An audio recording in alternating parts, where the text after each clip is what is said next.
Discover original के मुअज़्ज़ज़ नाज़रीन, अस्सलामु अलैकुम। प्यारे दोस्तों, आप सुन रहे हैं मसीहा और मैं हूं असद। इससे कबल आप मसीहा की 131 इकसात सुन चुके हैं। अब किस्त 132 मुलाहिज़ा फरमाएं। लेकिन इससे कबल आपसे इल्तमास है कि हमारे चैनल को सब्सक्राइब कर लें, बेल आइकन को क्लिक कर लें ताकि आपको तमाम तर वीडियोस मिलती रहा करें। और साथ ही आपसे इल्तमास है कि हमारी वीडियो को लाइक लाजमन किया करें और शेयर भी किया करें। लेकिन अफसोस इस बात का है कि बार बार कहने के बावजूद भी सुनने वाले ज़्यादा, लाइक करने वाले बहुत कम। चलें जी, कोई बात नहीं। यह हर इंसान के अपने जहन की बात होती है। किसी को कहना भी नहीं पड़ता और किसी को बार बार कहना पड़ता है, लेकिन वो मानते नहीं। इसे अंदाज़ा होता है कि अगले के दिन में हमारी कितनी कदर है। अफसोस नहीं, बस उम्मीद है जो टूट जाती है। आइए इस दास्तां का आगाज करते हैं। मैंने अपनी बात ख़त्म कर ली और उनका चेहरा तकने लगा।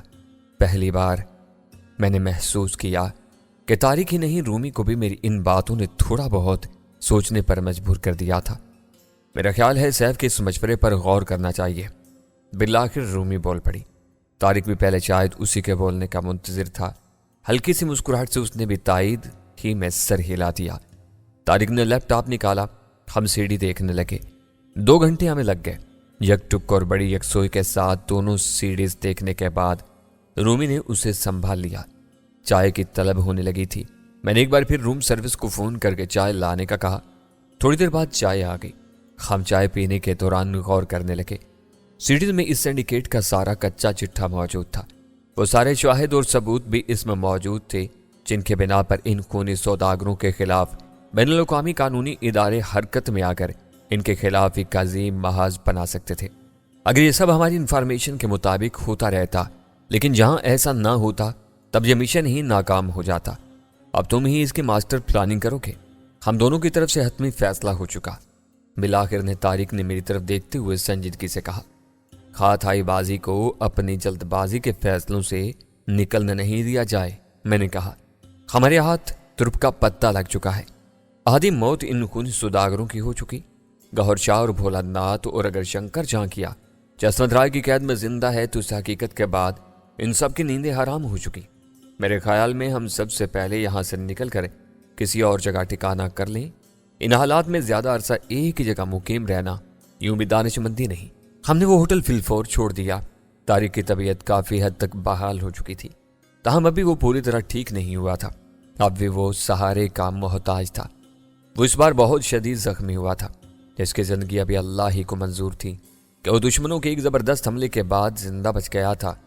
रूमी को भी उसे उस हाल में देखकर दुख हुआ था। हालात के इस अहम मोड़ पर तारिक खुद को बिस्तरे अलालत में पाकर अफसुर्दा था। मैं और रूमी उसकी हिम्मत बंधा रहे थे। मैं खुद एक डॉक्टर था, इसीलिए मैं ही अपने तौर पर उसका इलाज कर रहा था। इसके पहलू का जख्म अगरचे काफी हद तक मुंदामिल होने लगा था, मगर कमजोरी अपनी जगह थी। मेरे हिसाब से उसे कम से कम 1 से 1.5 माह बेड रेस्ट पर रहना चाहिए था। वो खुद से भी बिस्तर से उठकर चलने की कोशिश कर लेता था, मगर मैंने मना कर दिया। मैं और रूमी जानते थे कि तारिक निचला बैठने वाला आदमी नहीं। मेरी नसीहत भुलाकर एक दिन उसने अपने सहारे पर बिस्तर से उठकर चलने की कोशिश की थी कि वही हुआ जिसका डर था। उसे कमजोरी के सबब चक्कर आ गया। उसने सहारा लेना चाहा था कि उसे ठोकर भी लग गई और वो गिर पड़ा। मैं जब कमरे में पहुंचा तो अपना जख्मी पहलू पकड़े करा रहा था। इस पर रूमी और मैंने उसे तसल्ली दी थी कि हम बाकी के मामलात संभाल लेंगे, वो किसी बात की फिक्र न करे। यहाँ ये सब तयशुदा था और उधर मुझे हुमैरा की जानिब से यह ख्याल सूझा कि वो होटल मूरत में मेरा बेचैनी से इंतजार कर रही होगी। अभी मैंने रूमी और तारिक को हुमैरा और उससे मेरी मुलाकात के बारे में कुछ नहीं बताया था, लेकिन अब शायद वक्त आ गया था कि उनसे छुपाना मुनासिब नहीं था। एक मौका पर मैंने उन्हें यह सब बता दिया कि हुमैरा भी इधर ही है और मैं उसे होटल मूरत में मुलाकात भी कर चुका हूँ। यह तो बहुत खुशी की बात है। तारिक एकदम मुस्कुराकर बोला, क्या वाकई? मुझे यकीन नहीं आ रहा। रूमी भी मेरी जानिब देखते हुए मुस्कुराई। हाँ, मैंने होले से कहा। उसे वापस यूके लौटना था। मेरी वजह से वो बेचारी अभी होटल में मुकीम है। मेरा ख्याल है मैं उसे सी ऑफ कर ही दूं। जरूर, तारिक ने कहा। मैं भी तुम्हारे साथ चलूंगी, रूमी ने एकदम कहा। नहीं, मैंने इनकार कर दिया। तुम्हारा तारिक के साथ रहना जरूरी है। यह अकेला होता है तो इसे मस्तियां सूझती हैं। कभी चलने की कोशिश करता है और कभी अरे यार ले जाओ बेचारी को, इसका दिल चाह रहा है। वादा मैं अब कोई हरकत नहीं करूंगा और आराम से बिस्तर पर पड़ा रहूंगा, ले चलो ना यार। रूमी बड़े दुलार से बोली। अब इतनी भी बेमुरवती ठीक नहीं। नाचार मैं उसे लेकर होटल रवाना हो गया। टैक्सी ने निस्फ घंटे में हमें वहां उतार दिया। हम दोनों नीचे उतरे। अंदर पहुंचकर इस्तकबालिया पर मैंने हुमैरा के बारे में दरियाफ्त किया तो एक चौंका देने वाली खबर मिली। वो जा चुकी हैं। जा चुकी हैं? कब? मुझे एक झटका लगा। हुमैरा भला ऐसे कैसे जा सकती थी? उसने तो खुद मुझसे मुलाकात कर लेने के बाद कहा था कि वह मजीद कुछ दिन यहां रहेगी। जाना होता भी तो यह मुमकिन ही नहीं था। वो इस तरह खामोशी से और मुझे बताए बगैर अचानक यूके लौट जाती। मैं कैसे यकीन करता? इस्तकबालिया पर आज लड़की के बजाय एक हैंडसम सा मर्द था। मैंने गौर से उसके चेहरे का जायजा लिया। उसने जवाब में उसी पेशा वाराना खुश इखलाकी से कहा जो उनकी ड्यूटी का खासा होता है। इसके नाम का टैग उसके सीने पर चिस्पा था। शंकर नाम था उसका। जनाब, वो 2 रोज पहले दिन के 12 बजे वाली फ्लाइट से यूके रवाना हो चुकी हैं। उनके वाजबात क्लियर थे? मैंने किसी ख्याल के तहत पूछा। बिल्कुल जनाब। मुझे उनका रिकॉर्ड दिखा सकते हो? जरूर, कहते हुए उसने अपने सामने रखे लैपटॉप और दाएं जानब रखे एक दूसरे कंप्यूटर मॉनिटर स्क्रीन में कुछ देखा और उसके बाद लैपटॉप मेरी जानिब घुमा कर दिखाया। मैंने झुककर गौर से लैपटॉप की स्क्रीन में देखा। शंकर के मुताबिक वहां हुमैरा की वापसी का रिकॉर्ड बताई हुई तारीख पर दर्ज था, मगर मेरी तसल्ली नहीं हुई। मैंने नफी में अपना सर हिलाते हुए कहा, नामुमकिन, कतई नामुमकिन। शंकर होले से मुस्कुराया, फिर एक दराज खोलकर अंदर से एक वाउचर्स का गुच्छा सा निकाला। इसके बाद एक कागज मेरी जानिब बढ़ाते हुए बोला, अब शायद आपको यकीन आ ही जाए, इसमें डॉक्टर हुमैरा के दस्तखत भी हैं और अपने हाथ से इन्होंने अपना नाम भी लिखा है।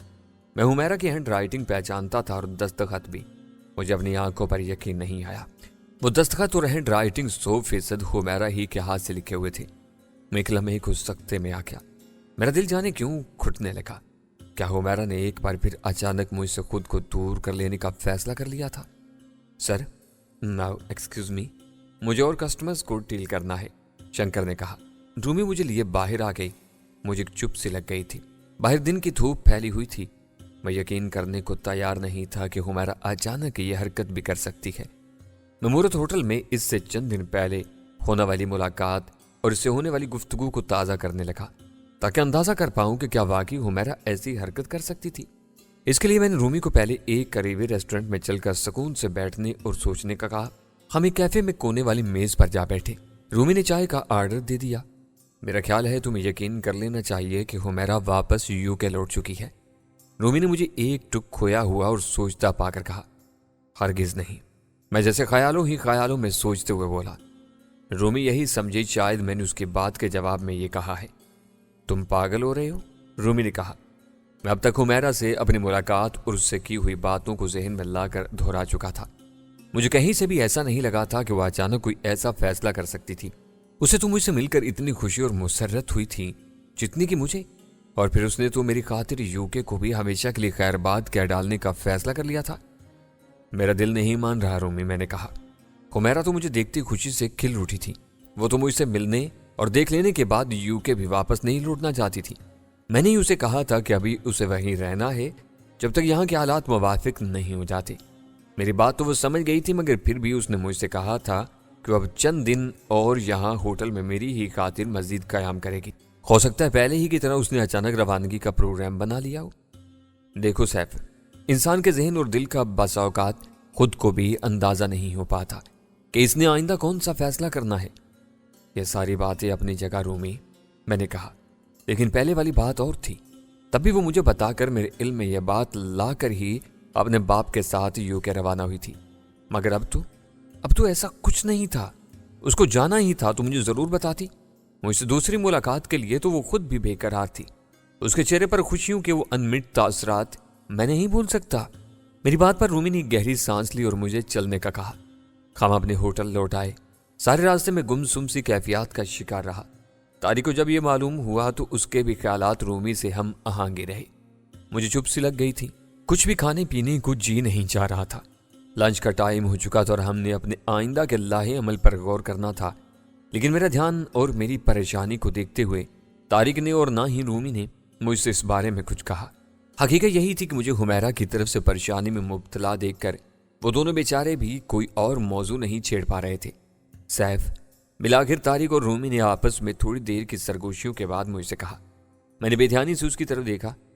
ایسا ہو جاتا ہے، یعنی کبھی اچانک وہ کچھ ہو جاتا ہے جس کی انسان کو توقع نہیں ہوتی۔ میرا خیال ہے کہ تمہیں یہ بات یا حقیقت سمجھ لینی چاہیے اب کہ حمیرہ تم سے دور ہی رہنا چاہتی ہے۔ بالآخر طارق نے وہی بات مجھ سے کہہ ڈالی تھی جس کی مجھے اس ہی سے نہیں بلکہ رومی سے بھی توقع رہتی تھی۔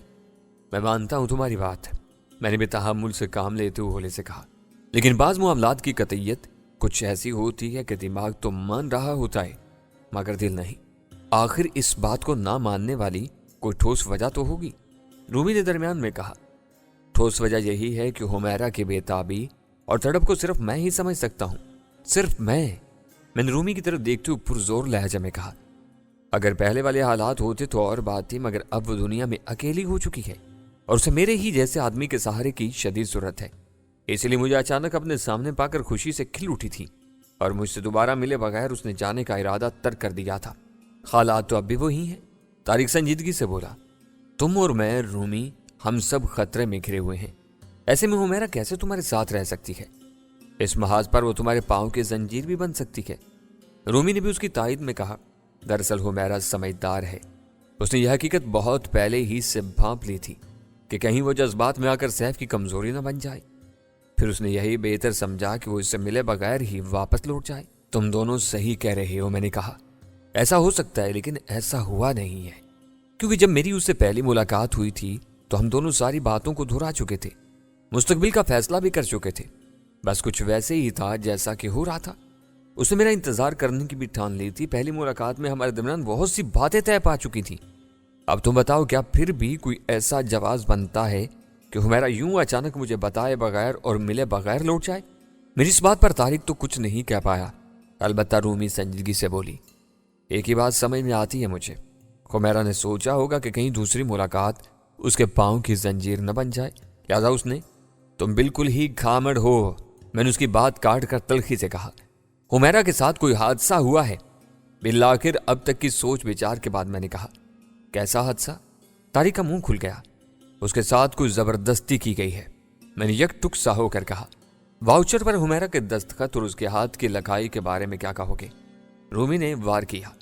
میں اگر گن نکال کر تمہاری کن پٹی پر رکھ دوں اور کہوں کہ ایک کاغذ پر دستخط کرو اور نام بھی لکھو تو تم کیا کرو گی؟ میں نے رومی کو گھورا۔ میں اس کی چال کا توڑ نکالنے اور اس کا مقابلہ کرنے کی کوشش کروں گی، رومی نے تڑ سے کہا۔ بالکل ٹھیک، میں بھی اس سے تنزیہ بولا، اس لیے کہ تم رومی ہو اور وہ حمیرہ ہے۔ میرے اس جواب پر رومی خاموش ہو کر اپنے ہونٹ چباتی رہ گئی۔ طارق البتہ سنجیدہ نظر آنے لگا۔ آخرکار بولا، مجھے تمہاری اس دوسری بات سے بھی اتفاق ہے سیف۔ اس کا مطلب ہے کہ ممبئی کے ایک بڑے 5 اسٹار ہوٹل میں اس طرح کی وارداتیں ہو رہی ہیں۔ رومی بظاہر غیر تاثر لہجے میں بولی، مگر میں اس کی بات کا مطلب سمجھتا تھا۔ وارداتیں ہر جگہ ممکن ہو سکتی ہیں، تھانے میں بھی اور عدالت میں بھی۔ میرے جواب نے اسے پھر لاجواب کر دیا۔ طارق رومی کو ابھی تک مجھ سے الجھا ہوا پا کر موضوع بدلنے کی غرض سے بولا۔ سب مان لیا، مگر یہ حرکت کون کر سکتا ہے حمیرہ کے ساتھ؟ کوئی ایک فرد یا زیادہ سے زیادہ 2؟ میں نے تیزی سے سوچتے ہوئے کہا۔ ہمارے دشمن؟ ممکن ہے، یہاں ہمارے جتنے بھی جانے پہچانے دشمن ہیں وہ سب اس وقت بے بسی کی تصویر بن چکے ہیں۔ اب بھلا کون حمیرہ کے ساتھ یہ حرکت کر سکتا ہے؟ رومی نے پھر مداخلت کی۔ رومی، میں تمہاری اس بات سے اتفاق کروں گا، میں نے صاف گوئی سے کہا۔ وہ تھوڑا مسکرائی۔ تب پھر تمہیں میری اس بات سے اتفاق کرنے میں کیا دقت ہو رہی ہے کہ حمیرہ اپنی مرضی سے ہی گئی ہے؟ ضروری نہیں کہ میں تمہاری ہر بات سے اتفاق کروں، میں نے خشک لہجے میں کہا۔ اچھا یار، تم اپنا کچھ خیال ظاہر کر رہے تھے۔ مجھے رومی کو ایک بار پھر الجھتا پا کر طارق بیچارہ دوبارہ میدان میں کودتا۔ اسی بات کا تو کوئی لگانا ہے مجھے، آخر حمیرہ کے ساتھ کس نے زبردستی کی ہے؟ یار آخر کوئی لائن آف ایکشن تو ہوگی، کوئی راستہ تو ہو۔ اب ہوٹل مورت والے تو تمہیں بتانے سے رہے، طارق نے جلا کر کہا۔ ایک آدمی ہے، وہی مجھے حمیرہ کے بارے میں کچھ بتا سکتا ہے۔ وہ کون ہے؟ Head waiter Sushila. یہ کون ذات شریف ہے؟ رومی نے ہنس کر کہا۔ حمیرہ کی سہیلی بن چکی تھی وہ، اور ایک موقع پر حمیرہ کے ذریعے اس نے میری مدد بھی کی تھی جب بھولا ناتھ گوہر شاہ اور تاج وہاں مقیم تھے، میں نے بتایا۔ اوہ، پھر تو تمہارے پاس ایک راستہ ہے۔ तारिक ने तूफीमी अंदाज में अपनी भवें उचकाई। मगर अंधेरा रास्ता है, रूमी बोली। मैं दोबारा होटल मूरत जाऊंगा और सुशीला से मुलाकात करूंगा। काश मुझे पहले ही ख्याल आ जाता और मैं सुशीला से मिल लेता। रूमी तुम जाओ सैफ के साथ, तारिक ने रूमी से संजीदगी से कहा। मैं तैयार हूं, मैं जरा वॉशरूम से होकर आता हूं, मैंने कहा और अंदर चला गया। लेकिन ये मेरी दानिस्ता हरकत थी। मैं सुनना चाहता था कि रूमी तारिक से क्या कहती है। दोस्तों की यूं कन सुइयां लेना अच्छी बात तो नहीं थी, लेकिन मैं देखना चाहता था कि रूमी की नीयत में क्या था। वो बेचारा परेशान है, तुम उससे उल्टी सीधी बातें करके मजीद परेशान मत करो, तारिक रूमी से कह रहा था। तो क्या तुम भी यही समझते हो कि हुमैरा के साथ वाकई कोई हादसा हुआ है? रूमी के लहजे में एक तल्ख सी हैरत थी। रूमी आखिर तुम ये बात क्यों नहीं समझती कि सब कुछ मुमकिन हो सकता है, ऐसे भी और वैसे भी? तारिक बोला। अगर सैफ के जहन में ये पास है तो उसे निकालना इसका हक तो बनता है। तो गोया तुम महज सैफ की बात रखना चाह रहे हो। दूसरे मानों में तुम उसका दिल रखने के लिए ऐसा कह रहे हो, मगर कब तक? लेकिन मैं नहीं चाहती कि वो किसी कुछ फहमी में रहे, इस तरह बाद में इस बेचारे को ज्यादा दुख होगा। कुछ भी समझो, उसे थोड़ी तकदोक कर लेने दो। मगर मैं अब भी यकीन से कह सकती हूँ कि हुमैरा एक खुदगर्ज लड़की है जिसने सैफ के हालात से घबरा कर इससे इतना अरसा दूरी इख्तियार किए रखी। और अगर सैफ से इसकी यहाँ अचानक मुलाकात हो भी गई थी तो वो हुमैरा के लिए अचानक और गैर मुतवक्का थी, मगर सैफ के लिए नहीं। वो इसे दूसरी मुलाकात के आसरे में रख कर खामोशी से बगैर बताए दोबारा लंदन रवाना हो चुकी है। मुमकिन है ऐसा ही हो, मगर खुदा के लिए ये बात अपने दिल ही में रखना, सैफ से जिक्र मत कर देना। पता है ना तुम्हें कि वो हुमैरा के मामले में कितना जज्बाती है। तारिक ने उसे तंबीह कर डाली। रूमी के हुमैरा से मुतालिक ख्यालात जानकर मुझे दुख हुआ। मैं जानता था कि रूमी की यह गलत फहमी थी।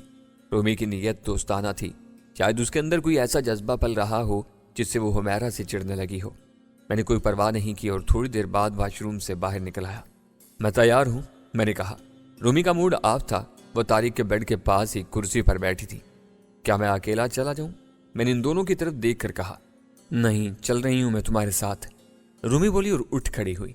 मुझे यूं लगा जैसे वो जबरदस्ती मेरे साथ चलने पर आमादा हो रही हो, या फिर तारिक के दबाव के नतीजे में। तुम्हारा अगर दिल नहीं चाह रहा है तो मत चलो, मैं अकेला ही उसके खोज के लिए काफी हूं। बहुत बदगुमानी रखती हो अपने दिल में तुम, चलो अब, रूमी मुझे घूर कर बोली। हम तारिक को खुदा हाफिज कहने के बाद होटल से बाहर निकल आए। टैक्सी ली और होटल मूरत जा पहुंचे। इस मामले को जल्द निपटाने की कोशिश करना हमारे आगे अहम मिशन भी है, रूमी ने होटल के अंदर दाखिल होते हुए कहा। मुझे उसकी बात बुरी लगी थी। यह भी मिशन ही का एक हिस्सा है। हुमैरा दुश्मनों के नरगे में भी जा सकती है। अपनी खुदगर्जी के लिए ठीठ मत बनो। मिशन से इसका दूर तक कोई ताल्लुक नहीं है। और तुम किन दुश्मनों की बात कर रहे हो? इन्हें खुद अपनी पड़ चुकी है। हुमैरा की तो इन्हें कोई खबर तक नहीं है, रूमी ने तल्ख लहजे में कहा।